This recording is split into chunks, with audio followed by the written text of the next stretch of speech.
Hey guys, welcome back to the channel. We're going to be talking about my bow, as promised. And so, 3 days ago, Colorado archery season started for elk, deer, and bear. And I'm probably forgetting something, but I like archery. Pretty much if it shoots, I like it.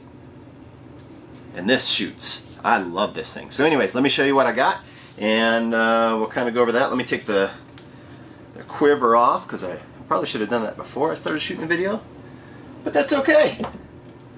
Alright, so the bear bow is an Obsession K34. It's about a 2018 model. A friend of mine bought it, put it all together, tore his shoulder up doing something else and couldn't shoot anymore, so he sold it to me. I was expecting to have to go in and pay quite a bit of money for this.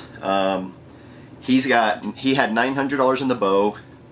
I believe this sight, which is a Hoggett Hunter 5-pin with the Cameron Haynes edition, I think it's like $250. The drop away rest is an HDX, QAD HDX. I can't remember, I think he said it was about 150 bucks, 100 bucks, something like that. I got a carbon fiber stabilizer with the weights out here. The string stock came with the bow. And then I added all these little silencers and dampers and things like that. Made a big difference, by the way. And then the only other mod I did to it is I put some the soft tape stuff here, and then also onto the rest, so when I knock an arrow, it's not loud. And so that's the K34 with that sight. Pretty cool looking sight.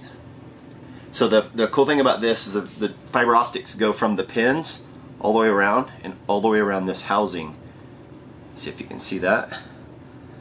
All the way around that housing, all that stuff's in there. And so these are super bright, well past shooting hour. This is a pretty cool bow. I don't know the speeds on it. I don't know what the ATA speed or the other one. I don't know. I don't keep up with all that stuff. I went and shot it one time.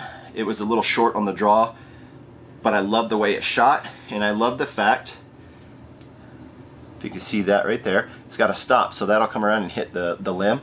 And so the backstop is solid. It's like a brick house, man, I'm telling you what. But I love this bow. I absolutely love it. This is only the second compound bow I've owned. Before that I owned a PSE kit bow. I don't even remember what it was. Super adjustable though. Loved that one. But the back wall, if I wasn't real consistent about putting it in the same spot, I could actually pull it back another inch. This thing, you can get another centimeter. But anyways, the draw length was short, so I had to order new cams from Obsession. Supposedly they didn't make them anymore. It took them a while to get them, but I got these, and now I have a 28.5 inch draw. I'm sitting at 74 pound draw. I don't know what my speeds are, but it's not something when I shoot my arrow, I'll go, man, that's kind of slow. I feel content. I'm happy with the way it feels as far as how fast it shoots. I have no problem with it. Let's see here. Do I have any animals with this yet? No animals with this yet. Hopefully this year. I'll leave in 2 days, so we'll see. And so that is the bow. It's a little heavy because it is a 34 inch bow. It is a 6 or 7 inch brace height. I can't remember. But I absolutely love this thing. And I'm going to set this over here carefully. Back. I have a Limb Saver quick detach quiver. I looked at all the different quivers that I could. I didn't want to spend $120 on the one I can't remember the name of. I'm not like a super archery dude. I just like archery hunting. But anyways, I found this one for like 60 bucks. I have micro diameter arrows. Go over that 1 second. They didn't quite fit in there, so I had to buy these little inserts. Usually these little spaces right here are hollow. I had to buy these little inserts. They go in there, and now these things snap in really cool and super quiet. So, given that, put those there. Super micro diameter arrows. I think they're 4 or 5 millimeters, but these are the Gold Tip Kinetic Pierce 300 spine, so they're really stiff. 9.1 grains per inch. And so if you're archery shooter, you know what that means. If you're a reloader, you know what grains are. Basically, there's 7,000 grains in a pound. And these are 9.1 grains per inch. That's pretty good weight. There are some heavier, but most of them are lighter, especially the micro diameter. I use just generic whatever I can get for field tips. I'm not really worried about that. So what this does, this comes off, this has the insert here, and that's what your head screw into. Then it has this outsert that goes over the end of it that adds weight, and it also adds size, as you can see there. It's a GT knock because it is a smaller diameter here. You can see where I shot through my fletching, but nothing like super spectacular about that. Oh, and these weigh 470 grains because I've got a really long arrow and he's a 100 grain tip on it, and I'll show you those 1 second here. 470, 475 grains, somewhere around there I think is what I said. And so they're moving and they hit hard. So I use 2 broadheads that I'll be using this year. One of them is the Muzzy MX4. Nothing too spectacular. Trocar tip.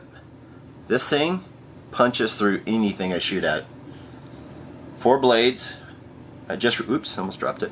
Just replace these. I'm the kind of guy that if I drop this, I'll totally try to kick it to stop it from hitting and it'll stick in my foot, so I gotta be careful. But these things shoot so well out of this bow. They may not be the best broadhead, but they're probably top 10, top 15 on the market. They're that good, I think. The other broadhead I use is a Magnus Black Hornet Serrazer. Serrazer because of the serrated edges on there. This one has taken an animal. This one took a deer. It's 62 yards. Crazy story. It wouldn't have taken any damage if I would have lunged her like I wanted to, but she was at 62 yards, had a stiff wind, and when I shot, she had a second to jump. Well, she didn't jump down like a lot of deer do. She didn't jump up. She jumped forward. I hit her in the back hips, and I was devastated. I thought I was going to injure an animal. I was going to have to chase this thing all day. I don't like injuring animals. I want them done as soon as possible. I like to be as ethical as I can. Long story short, goes through the hips, goes through the ball socket on both sides of the hips, pierces the major artery that goes down through the back hips into the back legs, into the rumps, and she bled out in less than 10 feet, and she was dead. So by the time I walked 62 feet plus, or 62 yards plus that 10 feet, she was dead. She wasn't kicking, she wasn't looking around and gasping, she was dead. And so, thank goodness, this is such a strong broadhead and it did its job. But I absolutely love these. I've taken a couple of elk with these. I've taken 2 deer with these, and this one's personally taken, let's see, a deer and an elk. Part of the reason I love these guys too, Magnus, is because if I damage anything with this, I send them an email. They're over in Kansas, and in about 5 days, like this happened. This isn't something I'm making up. I damaged one, and I said, hey, I need to get a replacement blade. I bent it on an elk as I shot it through the front shoulder. It went between the ribs, but still broke the ribs. Out the other side, broke 2 ribs, broke through the shoulder, and penetrated all the way through. And I bent a blade. That is a small price to pay in my opinion. They sent me 3 new ones. That's customer service. And so I love American companies. I love when they take care of people. They took care of me, so I'm going to take care of them, and I'm always going to buy these or something from them. And so, but anyways, that's my archery setup, and I forgot to show you, oh, my release. I bought this release, oh man, years ago. I don't even know the brand. I'm looking on here. It says Mongoose on it, so if you know, drop it in the comments. I have no idea. It says Mongoose, but so if you don't know, the straps around your wrist, fairly snug. I don't put it too terribly tight. I do 1, 2, 3, 4 holes, and that gives me a little bit of wiggle room. More importantly, it's just the right length. And so, what this does is you open that up, put it around your string here, and you pull it back. I always pull it back with my hand, my finger behind the trigger, so I don't accidentally do this because it is a hair trigger. But I have another release. I don't really love it. This part on the other one is a solid bar. This one just shoots better for me. I'm more accurate with this one. And so I'll shoot, and I always raise my fingers. I saw it on a video. I think I'm supposed to do it. Makes you shoot better. That's it. That's my bow setup. Hopefully I can come to you next week and be like, hey, my bow setup got me some food. Because I love elk meat. My family, my kids love it. They are dying for some steaks this year. But with that, I will bring you something new in a week or two after I get back from hunting. Stay tactical.